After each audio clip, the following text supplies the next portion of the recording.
In today's video, I'm going to teach you how to create a portal in Zoho Desk. Zoho Desk is a comprehensive customer service software, and having a well-structured portal can enhance your customer support experience significantly. The good news is that Zoho Desk has already done most of the heavy lifting for you. Let's dive in and explore how you can set up your portal effectively. When you sign up for Zoho Desk, a customer portal, often referred to as a help center, is automatically created for you. This is a dedicated space where your customers can access resources and get support on their own, enabling them to find answers quickly without having to contact your support team directly. It's not only a time saver for your staff, but also empowers your customers with the information they need at their fingertips. To find your Help Center URL in Zoho Desk, you need to navigate through the settings. Start by heading over to the Setup section, which you'll find in the top right corner, usually represented by a small gear icon. Clicking here will open up a variety of options and features that you can configure to tailor Zoho Desk to your specific needs.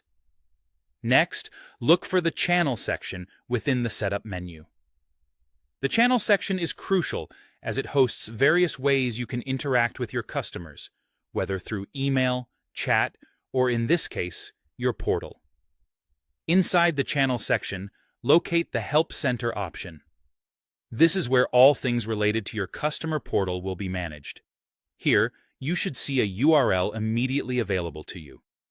This URL is the direct link to your customer portal. Take note of this URL because it's the gateway your customers will use to access the Help Center. You can share it on your website or in communications with customers so they can effortlessly reach your support portal. It's a good idea to keep this URL handy and possibly bookmark it for future reference. This portal isn't just a static page, it's highly customizable. You can adjust it to reflect your brand's look and feel, ensuring consistency in your customer interactions.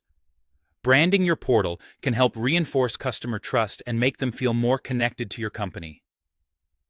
Explore the customization options in the Help Center settings to modify the theme, logo, and other visual elements to match your company's branding. Remember, a well-maintained and user-friendly portal can significantly improve customer satisfaction by providing a seamless self-service experience. Ensure you regularly update the content in your portal, such as knowledge base articles, FAQs, and troubleshooting guides, so that your customers always have access to the most current information. By understanding and utilizing these features, you can optimize your customer service operations and enhance the overall customer journey. So, there you have it, a quick and insightful guide to setting up and managing your Zoho Desk portal. Thank you for watching, and feel free to reach out if you have any questions or need further assistance.